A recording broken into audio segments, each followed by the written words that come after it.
afternoon and welcome to our Lunch and Learn webinar, Curing the Climate Emergency, Stories About Solutions. I'm Roberta Kruger of Hollywood Health and Society.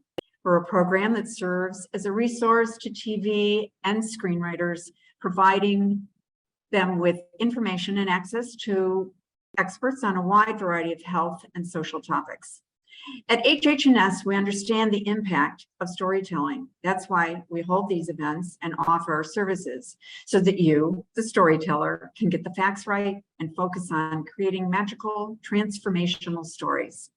And our services are free, so please call or email us. Today's discussion is about climate change, or as the Oxford Dictionary coined the crisis, the climate emergency. We'll ask our expert guests to address this issue and ways to fix the problems from their different perspectives. Our esteemed panelists are Dr. Mata Mahagam, Director of Research at USC's Center for Sustainability Solutions, and Dr. Gaurab Basu, a fellow at the Center for Climate Health and the Global Environment at Harvard School of Public Health. Their bios will be posted in the chat, listing many more of their impressive credentials. Thank you for participating in this important discussion. Okay, first the bad news. 1/3 of the US is under excessive heat alerts with record-breaking triple-digit temperatures. So is Europe and Asia. Yosemite's on fire, as well as the Dallas suburbs. St. Louis is flooded. Yesterday, like Yellowstone last month, a glacier collapsed in Italy's Dolomites, Lake Mead shrunk, and the Great Salt Lake is an environmental nuclear bomb, with arsenic threatening to be released in dust storms. But US Congress won't act, and the Supreme Court ruled that the EPA can't regulate greenhouse gas emissions. So climate calamity is no longer invisible.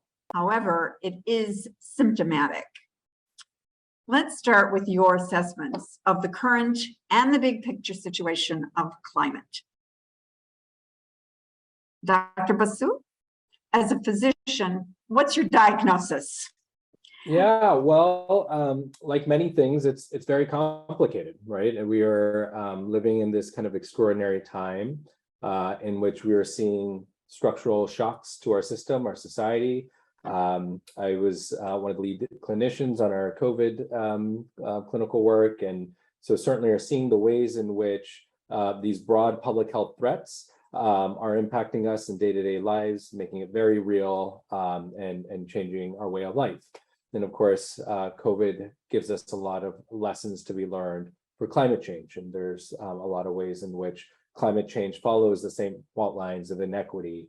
It follows a lot of the flaws it follows past the flaws that we've made of not investing in public health and a healthy infrastructure. So there's dangers. There's certainly, I fundamentally see climate change as a public health threat, an issue of health equity. People can see the ways that is impacting them in day-to-day life. So the other part of the diagnosis too, though, is that we are increasingly be able to put a human face on the impacts of climate change. And I think even 5, 10, 15, 20 years ago, too many people felt it was abstract and in the future. And so sadly, we can say that dangerous climate change is here now, but that can also be the stimulus for us to imagine something different. I think we have to do that deep structural work now. We have to see the ways in which a dirty fossil fuel infrastructure is not serving us, it's not serving my patients. And the great news is we've got the solutions at hand. So we've got big problems. Good news is we've got big solutions. And so I'm really committed to telling the stories of my patients, telling the health story of climate change, and recognizing things like clean energy, clean transportation, it's preserving our ecology, and our biodiversity is critical to human health. And sometimes those connections are hard to put together. But what the good news is, again, is that there's never been as many people committed to doing this work and never been so many people activated to see the ways it impacts us. So it's a consequential time, and we need all of us. And I'm grateful to be here in the storytelling space, because your capacity to reach many people and make it very human is a critical part of this role. So thank you for your work, and thanks for inviting me. Thank you for that assessment. We'll get to your treatment plan a little later, and also some of the stories of your patients, which would be great. But let's get to Dr. Mokaddam. Hello. You're at the Center for Sustainable Solutions at USC, and you deal with a range of these areas that Dr. Basu just mentioned, from transportation and energy to water and agriculture, structures, infrastructure, and how all these issues are interconnected. How would you assess the situation with all these aspects of it, and kind of your specific area of interest also? Yeah, well, as humans, we have been really good at messing with the environment for millennia. And we have accelerated doing that in the past couple of centuries, to the point where it seems really unsustainable to keep doing what we have been doing. So my colleague, Dr. Basu, already outlined a lot of these issues, and we see that in human health, but we see it in so many other aspects. I mean, human health, of course, that's what we are the most interested in, because as humans, we want to stay healthy and keep living on. But with what we've done and what we're doing, we may not be able to keep that going. So, the whole Earth system is very much connected. So if you just go on your favorite search engine and search for the water cycle or the carbon cycle, so much information and nice graphics come up. And you'll see, just at a small glance, you see how everything connects to everything else. So we build our homes and buildings, roads. To do that, we need material, we need to spend energy, we need water, we need to feed ourselves. So we go to crop roots, we go to agriculture. We have to bring water somewhere. We have to transport what we produce to get it to humans. And of course, we want to do that while flourishing. We don't want to just survive and eat and drink. We also want to have, as a human race, we want to flourish. But we haven't done a good job of assessing the impacts of what we do. So this is time that we really became more aware and started doing that. And I think through storytelling, first making people aware of what we've done, where we're going, and then kind of try to alter people's minds in a good sense, and by education and by offering solutions. That's really what we really want to do in order to be able to turn some of these negative trends around. So I can give you an example with respect to water. So you asked about what are some of the research areas we're looking at. Well, water is one of the most important things. Of course, we need water to survive. If you look at the Earth versus our other companion planets, the solar system and beyond, what really sets us apart are mainly two things: water and the atmosphere. And of course, we've messed with both of them. So the atmosphere, the CO2, greenhouse gases, and the whole cycle of warming that they bring. And then the associated issues with scarcity of water. So as engineers, you might wonder, well, what do you do for climate change studies or impacting the trends? Well, what we can do is to offer observational technologies to see where water is, where is it going, what are the trends, what are the dynamics, and how that impacts everything that we do in terms of building and maintaining the infrastructure and our lives. So, for example, in California, where we are right now, at least some of us, of course, my colleague, Dr. Basu, is clear on the other side of the country. I am a Californian, though. Oh, there you go. Oh, so you're very familiar with issues that we deal with on a daily basis. So yeah, so much of our daily lives are impacted by issues of water, both long-term and short-term. In the short term, we have natural disasters we deal with, fires. That comes from dryness and heat. We have floods. On the one hand, we have droughts and dryness that bring fire, but on the other hand, if we get any rain after fires, we know what happens. It's floods and landslides. So those are the short-term natural disasters we deal with. And of course, there's the long-term disasters we deal with, which is the general drought and just lack of water. We were told in the urban setting, to conserve water, not to use this or that, or don't turn off your sprinklers. Long-term, these are big issues that we have to deal with. And then, of course, I don't want to jump too far ahead in our conversation, but we got to think about agriculture and how we use or misuse water in agricultural systems, which down the road could lead to huge disasters in terms of availability and safety of our food supply. So anyway, I could go on and on. But the problem is that, there are a lot of things that we have done and we could just be doing better. Well, I also wanted to kind of go back to, thank you very much, Dr. McAdam. As the founding director, Dr. Basu, of the Center for Health, Equity, Education, and Advocacy, you're dealing with this kind of lack of equity also, which plays kind of an unfair and outsized part of the problem. Do you want to speak to that a little bit? Yeah. And I'd like to get into some of your stories of patients as well, just to make it very, it's a very overwhelming problem. Yeah, so, let me tell you how I kind of come into this, how I think about this. My background's in human rights and global health. I was doing work abroad for early in my career. And the truth is, I thought climate change was really important, but it was not the activating issue of my work until about 2018, when the IPCC report that year was the light bulb moment for me. So, I think the work I was doing was important, but I had not understood how climate change was fundamental to that. I was a young parent of a 2-year-old. My wife was pregnant. So there was a lot coming together for me to realize that climate change was a fundamental threat to kind of all the things I care about as a physician and as a parent. And then once I had that awakening, that wake up moment, suddenly I could see the connections everywhere. And so a patient of mine that I wrote about, a lovely patient who, I take care of till this day, he was a young man, a farmer back in Central America, had been in the United States for a few years. He was having some shortness of breath and some kind of upper respiratory symptoms that didn't seem anything too specific. This was like, mid, maybe 2015, 16 kind of time. And, for a few weeks, he was not doing anything about it. Finally, his family kind of nudged him to come to the emergency room because he hadn't seen a doctor in the US previously at that point.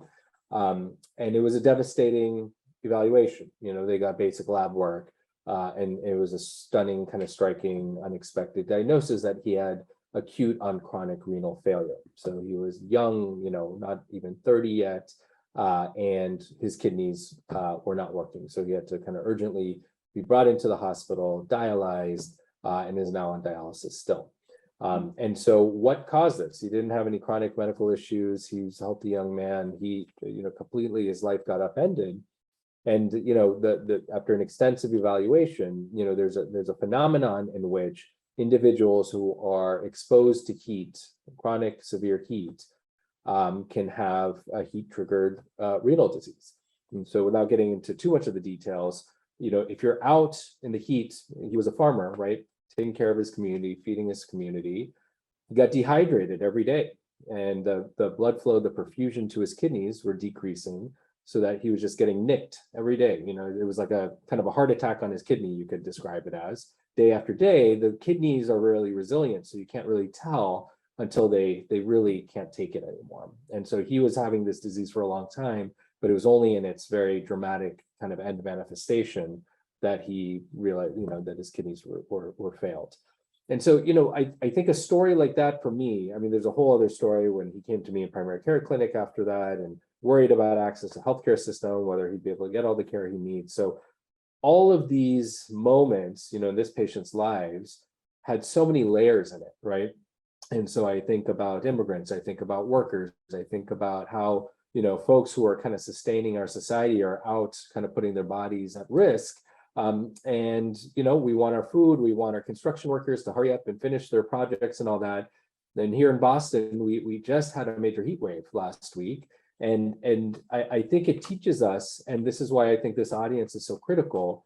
I believe that climate change is about making the invisible visible, and too often folks like my patient are toiling in dangerous situations that are pretty invisible to all of us. And so we keep going and we keep causing emissions to rise. We don't create worker rights and protections, and people get really sick. And so it's critical that we put a human face on that, and that we stand up for people, because there are major inequities in all of this.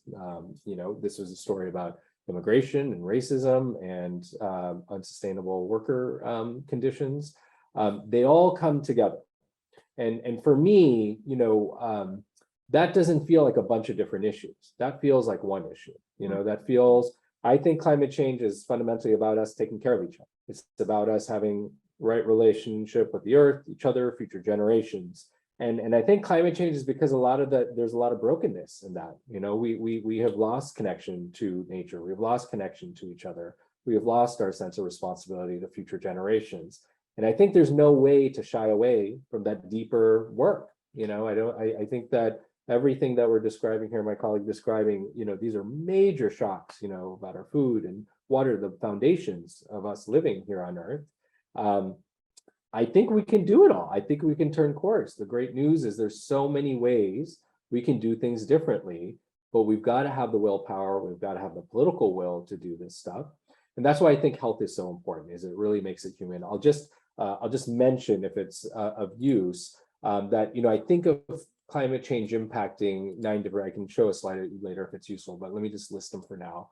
There's kind of 9 ways I think climate change and burning of fossil fuels impacts health, because air pollution is a critical part of this too. But I think about the natural disasters and extreme weather, food insecurity, water scarcity, infectious diseases, pandemic mitigation, planetary health is critical to that. Think about all the impacts of health, all the impacts of air pollution, and the impacts on mental health also. I think we don't talk about that enough. The final 2 pieces I'll just say is, especially with this global hat, the impacts on forced migration and political conflict. So again, there's a lot going on in any one of those scenarios, and it forces us to do that deeper work of saying, how do we create an infrastructure that's healthy, that's just, that's sustainable? And the good news is you unlock a lot of benefits all at the same time by doing that work. And I think that's where we are as a planet, as a society, and that's our work ahead here. And we've got to kind of rise to the stakes and the challenges that it poses. Thank you. Dr. McAdam, how would you kind of assess kind of these biggest concerns? I know we've been talking about some of the solutions that you have in mind. Interesting you bring up refugees and the mental health issues as well.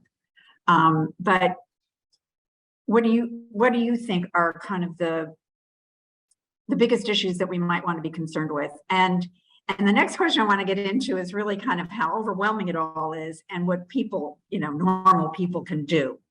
And you have a thought about that as well, just how to kind of wake them up. It seems that we are at kind of a tipping point. Would we agree to that? Absolutely, yes. In the sense that we've reached a point where we really need to do something before things get unsolvably worse. I think everyone by now agrees that climate change is happening. It's not a matter of stopping it. It's happening. It's just a matter of dealing with it at this point in a way that least impacts in a negative way society and human health. So no, I can't say that there's one issue that's the biggest thing that we have to deal with. As Dr. Basu mentioned, I mean, these are all interconnected. We can't emphasize one thing, de-emphasize the other thing. And in different disciplines, the good news is that different disciplines are available for us to address different aspects of this problem, all of course in unison and in cooperation. In my area, as an engineer, we are into building instruments and generating data, observing, understanding, and providing tools and the ammo needed for the scientists and practitioners to roll out solutions. So, for example, I work in my engineering work, I work with a lot of climate scientists, ecologists, hydrologists, people who are experts in developing large-scale global models for predicting what's going to happen to the Earth. So you see all these projections that temperatures are going to rise by 1 or 2 degrees Celsius. These are the people that in my research world I work with. They take in the data that we provide as engineers and observers into their models, and then they could tweak their models and run them over large scales and come up with predictions. So I see a lot of the issues that come up in that area, which are, again, going back to the water. What's happening to water? How is it cycling? Where is it going? Are we really losing the freshwater supplies that we rely on? What can we do to stop that trend or slow it down?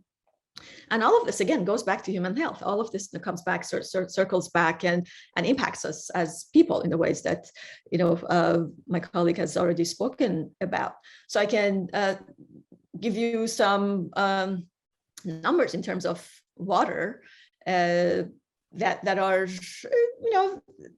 I think they're remarkable in the sense that they show how limited the supply of water is. Of course, when you think of Earth, people say, okay, 70% water, yes, but it's mostly salt water, which we really can't use for consumption, for human consumption.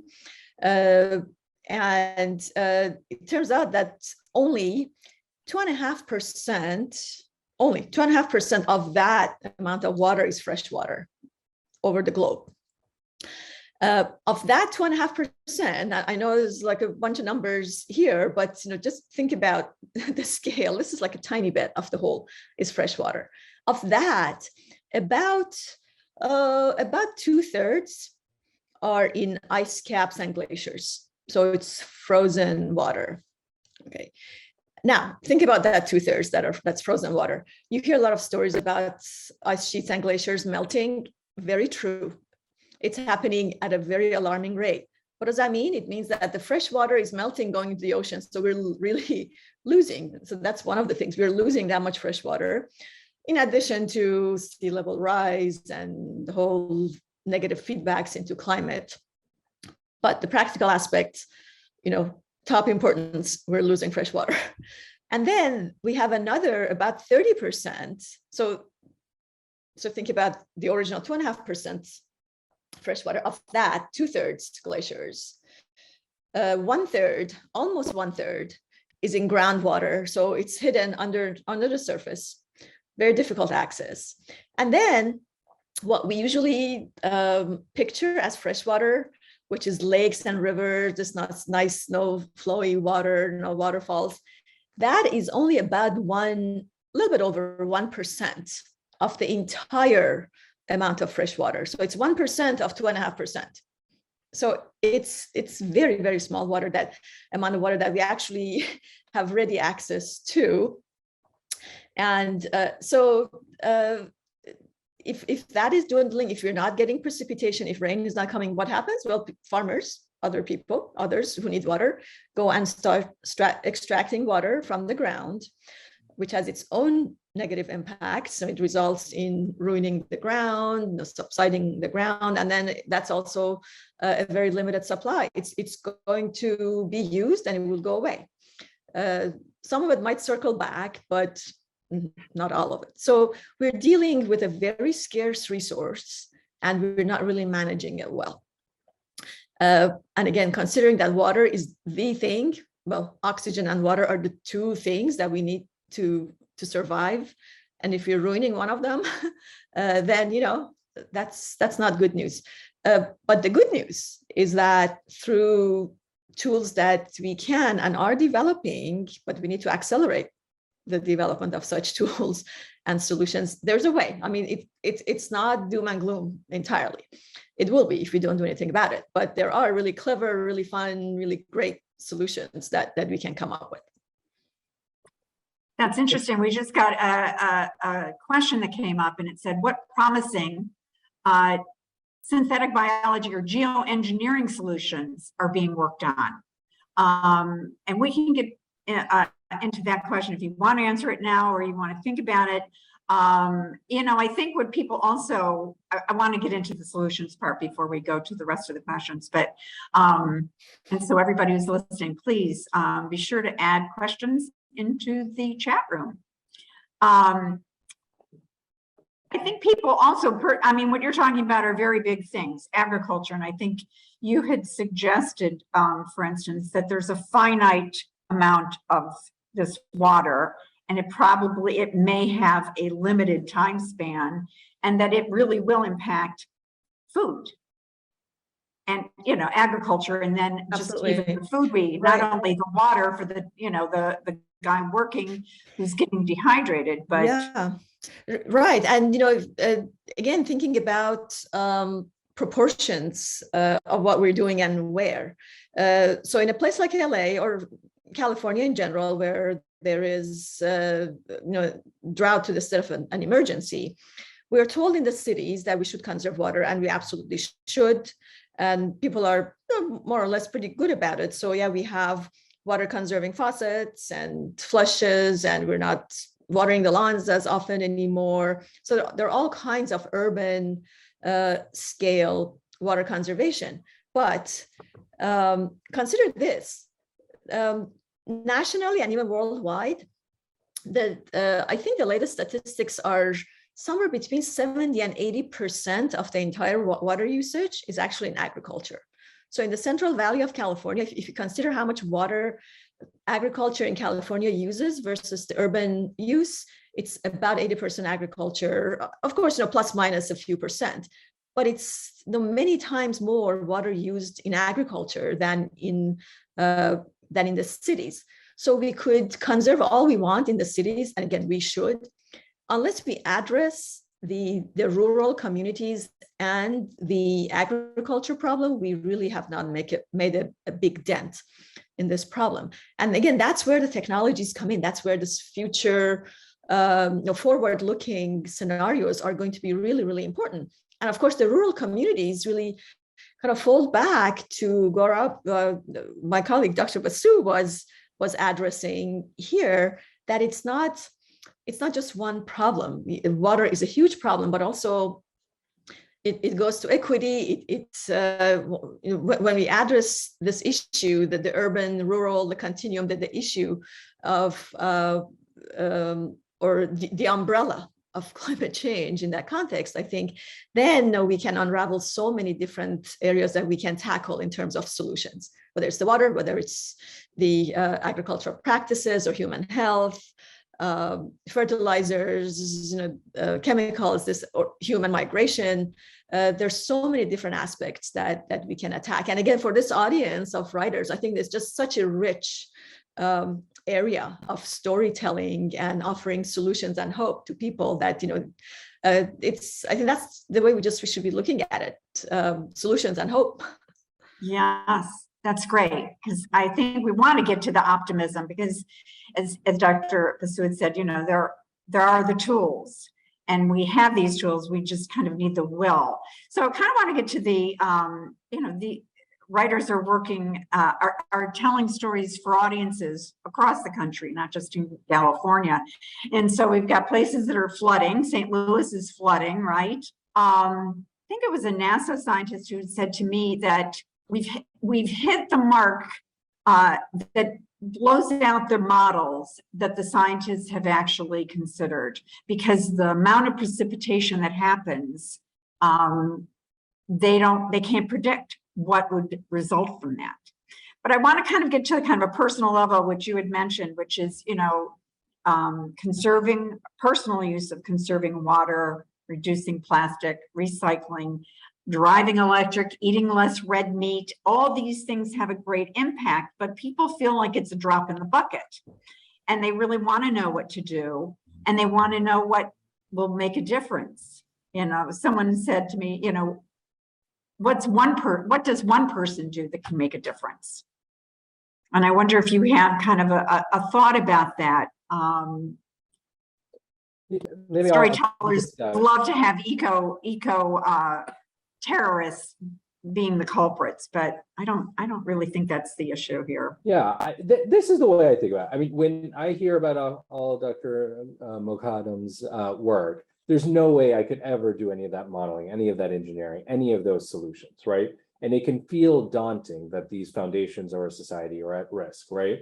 Good news is there's people like her working very hard on it and knows exactly what we're doing. You know, the climate science, what I would say, I would temper your comment, Roberta, by saying, you know, if you look at all the NASA projections over decades, they've been pretty right on the pace of emissions. Now, there's wild, erratic, extreme events that are happening that is also known will happen more and more. So the unpredictability and danger of a heat wave, of a sudden flood are definitely there. But I do think, for me, I look at it as things are marching along in the way that we saw they would be. Now, you know, it's true that, some of the polar ice caps are melting faster. We've got to understand what emissions mean, but a lot has been understood here. And for me, the place I start with is simplify. When things are so overwhelming and daunting, is actually to simplify things. Again, it's kind of simplify and go deeper. And there's, the work of kind of declaring your values, right? And I mean, ultimately, I think, it simplifies it, but I think captures most of it, is that we've got to stop burning fossil fuels, and we've got to take care of nature, and we've got to use our scarce resources thoughtfully and carefully. Now, I'll get to your question about individual efforts in a second, but the reason I want to emphasize structural change in policies, the federal government was just considering a $550 billion package that Princeton reviewers, scientists, modeled out would allow us to meet the mark of reducing our emissions by 50% within 2030. That's an extraordinary feat, okay? So my conversation always starts from a place, but this is a devastating situation. Much of my family lives abroad. The impacts globally are horrific. So there's no victories here. 1.1 degrees Celsius where we've warmed is already a loss. Keeping the 1.5 is a loss. There's no success there. But it would be a huge feat to turn course in that way. And by incentivizing a clean, healthy future, then you unlock the opportunities, the possibilities of the work of Dr. Moghadam, of the work that we're doing, where we can conserve water, where we use scarce resources carefully, where we flip from using internal combustion engines and coal plants and gas, and instead have clean energy, which, by the way, is the cheapest form of energy in the world. So all these issues of supply chains and scaling and all that stuff are very real. But I think that it starts with determining our values and moving forward. And that's why I'm so focused on structural change, because I think it unlocks the potential of our society change. Now, I'll be honest with you, when people used to ask me about individual efforts, I would say even a few months ago, I would say, don't talk about individuals' efforts. That's not fair. You can't put it on a person's back, that the whole fossil fuel infrastructure is built around society. People got to drop their kids off. People got to get to work. People got to turn their lights on in their house. That takes the fossil fuel industry off the hook, right, for their culpability and work in this. I have an evolved way of thinking about it now. Again, I think we have to the best of our abilities, live our values, right? And there's policy change, there's structural change, and then there's cultural and societal norms, And I do think, as I'm seeing more EVs out there, as I'm walking every day, I say, that person, like, it's happening more. When I see, we got solar panels on our roof. By the way, 3 of our neighbors did it right after that, after they asked me questions. We're getting heat pumps in right now. Our neighbors stop by and say, hey, can you tell me how to do that? So people are worried. They want to do things, and we can be ambassadors of that work. Of course, it's a drop in the bucket, and we shouldn't have any false illusions of that. But the idea is to be a part of something bigger than yourself, to kind of link arms with as many people as you can, and demonstrating by getting the gas stoves out of the house and putting induction electric stoves, by demonstrating the ways in which we are asking for a different way of building our society, is a way in which our day-to-day lives, we can project and put a pulse into into society of saying, hey, we're going to do things differently. Now, there's a lot of privilege in there, right? I'm a doctor, I can afford the solar panels. It wasn't cheap, right? And that's not fair, and that can't be on everyone's back. And it's not like, we should be like making people buy things to undo this. It's got to be at a policy level. But I think they all interact with each other, and can synergize with each other. Yeah, I totally agree with that. And it's like, I compare it to voting. It's like not voting because you think, oh, well, what does my vote do?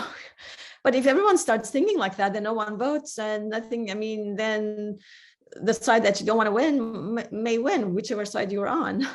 So it's exactly the same thing. It's the community that matters, and it takes all of us to get it done.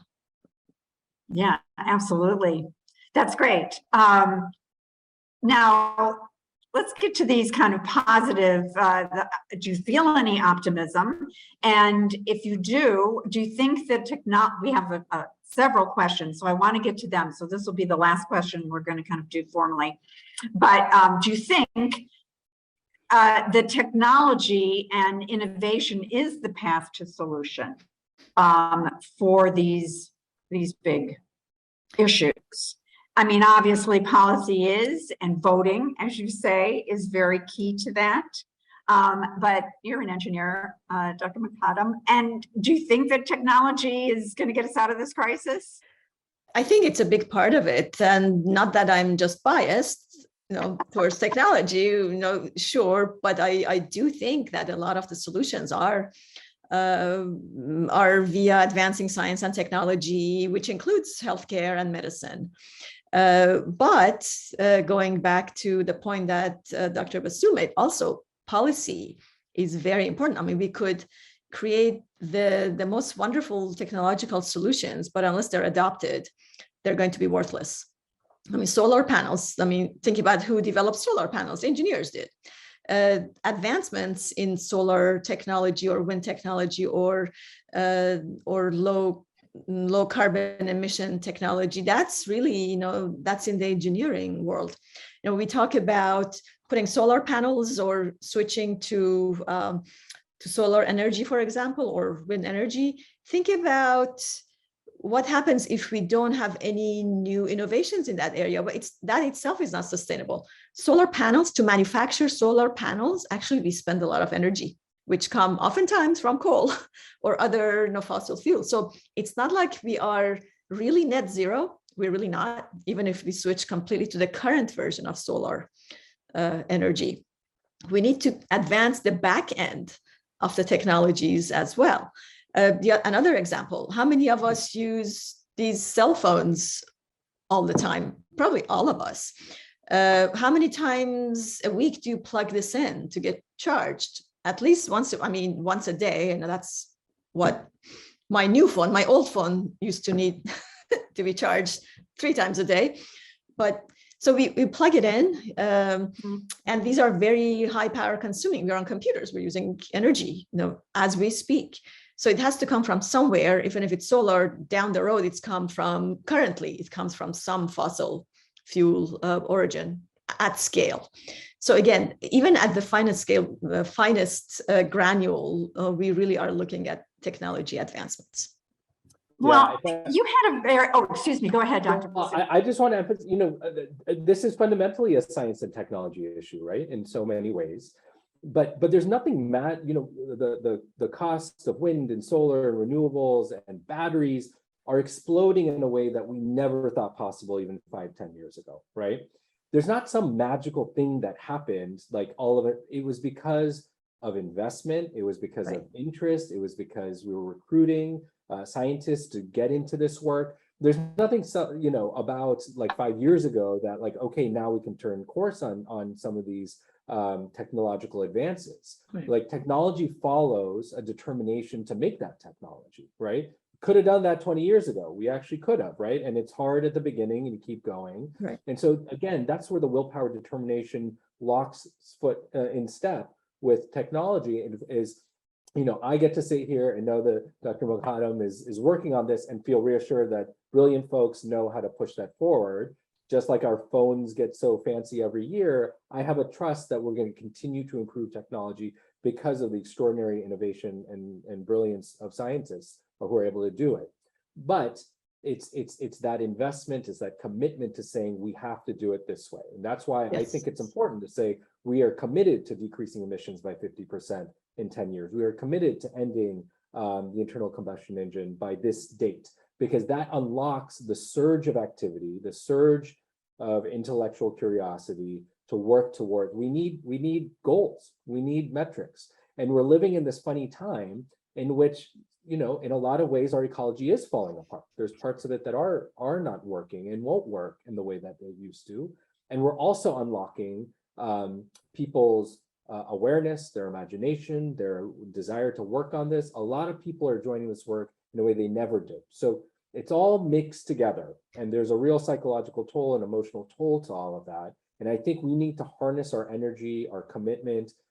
I am really into this work of kind of imagination, of picturing what that world can be like and saying doggedly, determined, with great determination, we must go in this direction.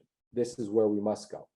And how do we figure it out? This is going to be a bumpy road. We're not going to have all the answers at any one moment.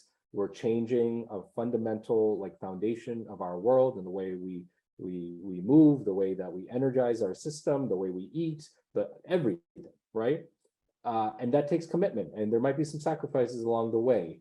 But if we stay locked in the imagination of what that world can be, it's a pretty exciting place. And then for some of these little things that we get so locked in on and being so important, there's other things that I think we're going to find a lot of benefit from, of having healthy food, of being able to walk places and not drive everywhere, of having clean air. Once I want to make sure I get in here is that 8.7 million people die of air pollution every year. 8.7 million people. So that's a devastating number. It's hard to get your head around, frankly. And if we get off of these fossil fuels, we're going to be saving almost 9 million lives a year. I mean, that's extraordinary. And air pollution goes away once you stop burning fossil fuels, unlike emissions which stay in the atmosphere for hundreds of years. So it's a lot of things at once. And that's why I think we've got to point a direction and move with ambition. It's a big treatment plan, but we have to take our medicine. If you had, I'm going to go to the questions because we have even more now, but if you had one story that you would like to see kind of on television, a narrative idea, do you know what that might be that you think would be, Dr. Mahadam, you had suggested doing water pipelines instead of an oil pipeline. I love that idea. It's old school in a way, isn't it? It's old school. It's old school. It's, a lot of people keep jokingly talking about it, but hey, we bring oil from Alaska. I mean, I've seen the Alaska pipeline in person. Alaska has run thousands of miles of pipeline to bring oil from Prudhoe Bay down here. Because there's, for them, from an industry perspective, there's money involved. And of course, they're motivated by gains. And I can't imagine long-term anything being more gainful than dealing with the business of water. I think in one of the questions in chats, there was a question about wars between two countries over water. Absolutely. Unfortunately, I think, and I'm not a political expert by any means. I'm not a policy person. But I can see wars shaping over water, just like they used to. And on a small scale, we've all seen Western movies. I mean, neighbors and neighbors fight over water. So countries will probably be fighting over water. There's a lot of financial incentive to highlight for companies to start dealing with that. So yeah, why not a water pipeline? And maybe there are more clever solutions than that, but seriously, why not? Why not? Dr. Basu, do you have a narrative that you'd love to see included on television? First thing I would say is that, listen, I think, I try to be, I'm not trained in this, so I'm certainly not trained like you all in storytelling, but I think it's just a central part of this work. And the first thing I would just say is that people are really, really scared. I used to feel like I was upset people didn't care enough. I really feel like for the vast majority of people, they feel so scared that they put it in the back of their brain, and they and so there's a responsibility as a storyteller, right, to recognize that you are coming into people's homes when they just put their child to sleep and they're really worried about this. And I don't mean to be preachy here, but I think we have to be really careful about that emotional context, right? Because you all have a great impact on people in the way that this story is going to play out in society. And so the story that came to my mind, I mean, I think that we've got to center children, you know, in this conversation, and our sense of generational responsibility here. And, you know, I get worried, you know, I'm seeing it more and more, you know, Roberta, you were mentioning it too, of this kind of, you know, sensationalizing of trauma and disasters, and it plays into this kind of, you know, Hollywood kind of thing of like pain and glory or gore and things like that. You know, I think we got to be careful about that, because it's not science fiction, it's science now, that when we're talking about natural disasters.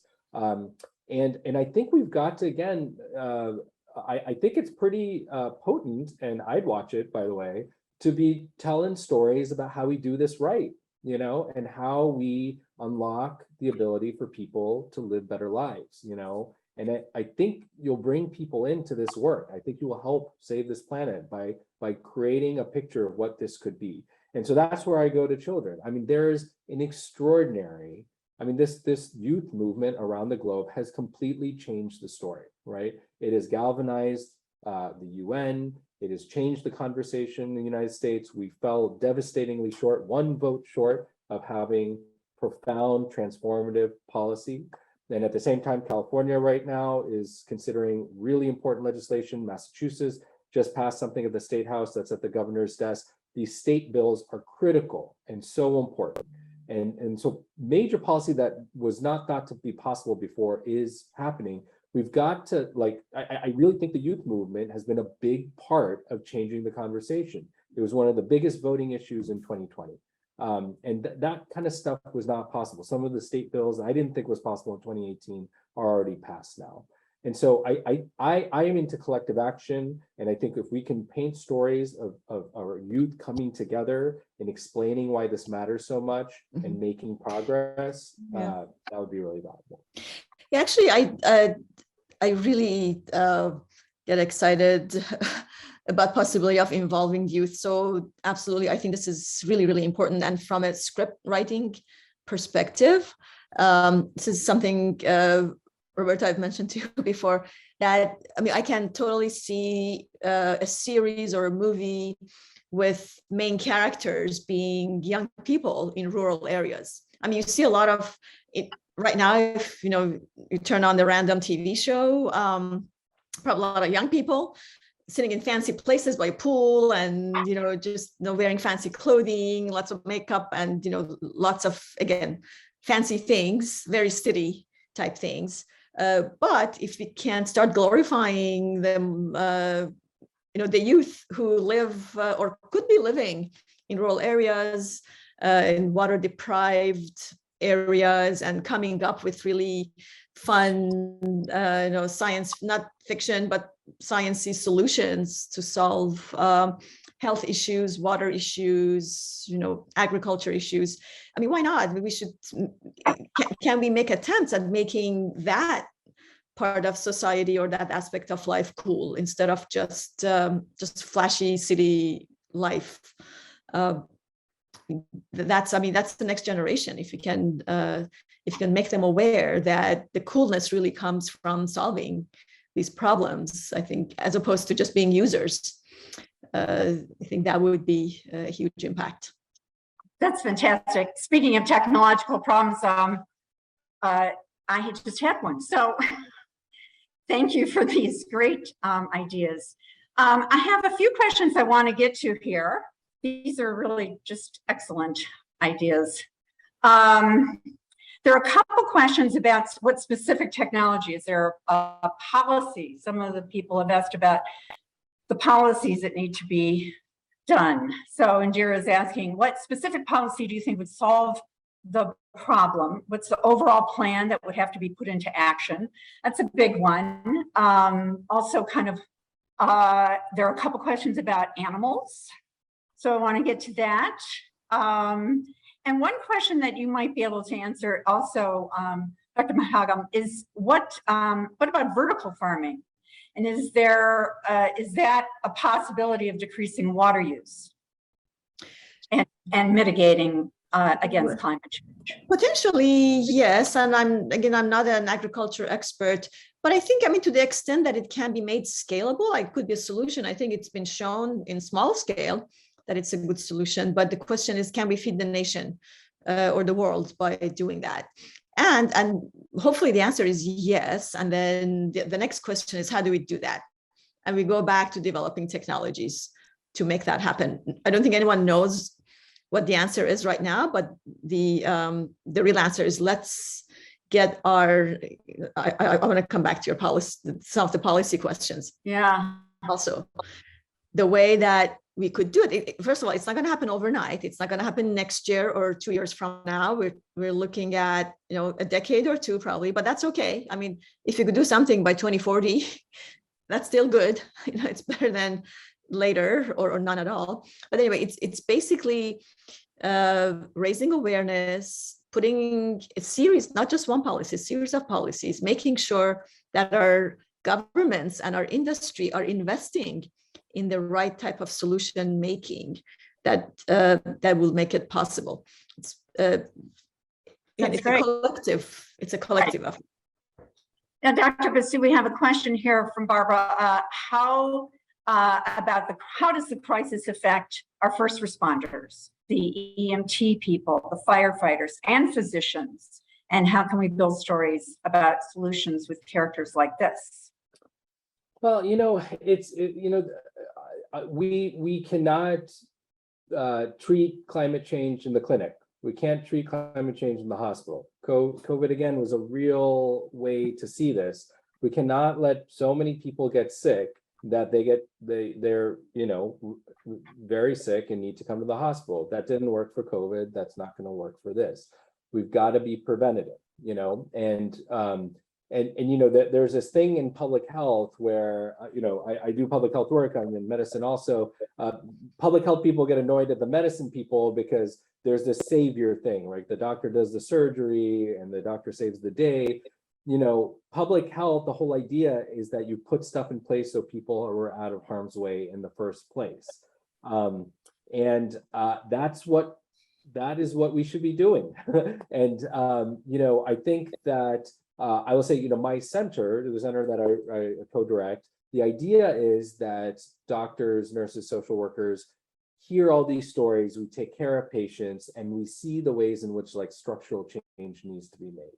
So, for example, if I got a patient with bad COPD and they're very short of breath all the time, no matter what inhalers I give them and what treatments I give them, and I could do medicine just right, if they're going back to a home where they're living across the street from an overpass highway, that's not going to work, And so I think in storytelling, we do, I'm not saying we don't want champions, we don't want people, to be, showing heroic work, but we've got to translate that into the structural work. There's not a way to paint that picture of I'm going to save the day, saving a child from a desperate asthma exacerbation after a poor child of color has been living their whole lives in a very polluted area, and then they save their lives in the hospital. That's not a win. That's not enough. We have got to be getting rid of the fossil fuel stuff in the first place.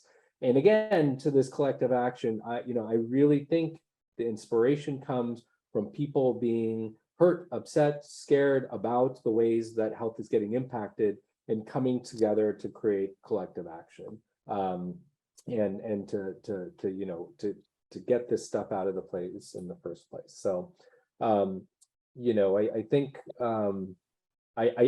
that one other piece I would say is that it is really hard for many of us in the kind of climate health world when this heat wave is happening in Boston, when kind of major things are happening in the world that are clearly climate related, that folks are saying heat wave, that they're saying massive unprecedented flood, and they don't use the words climate change, and I think that does happen in TV and movie too much, where they're showing some major event and not using the words.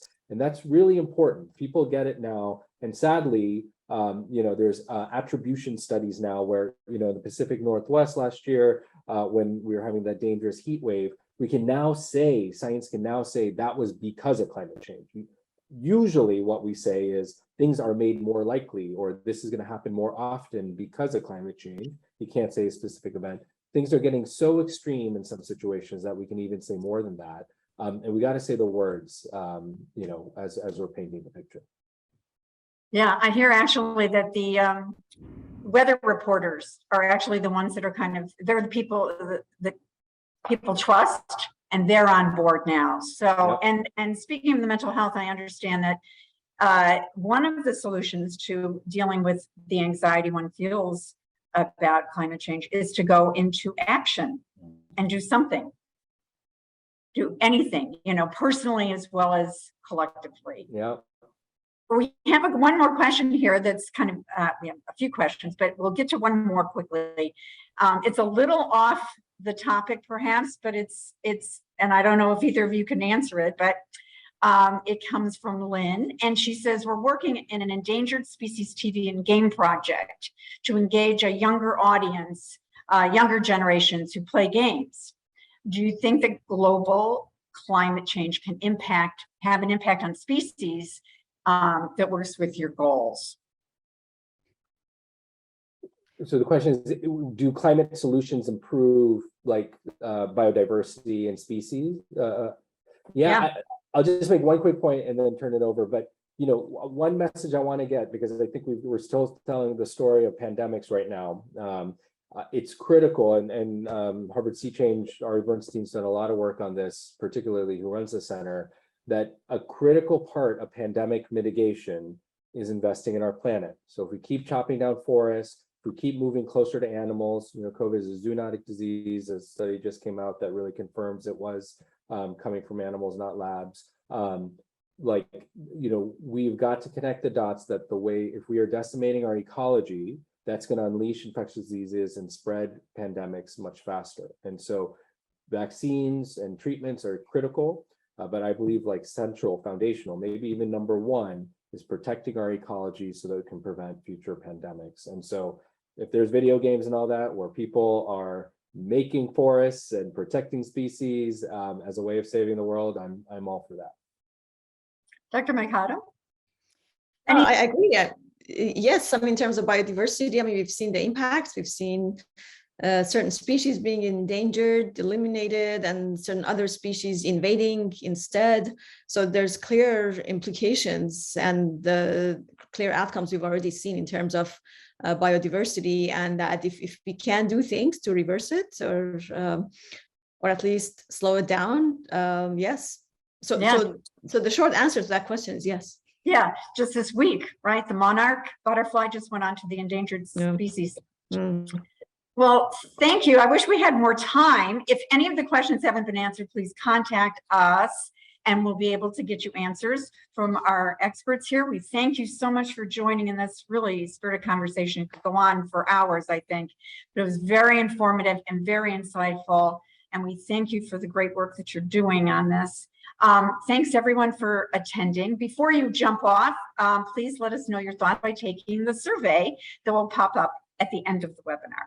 And we hope it's been helpful.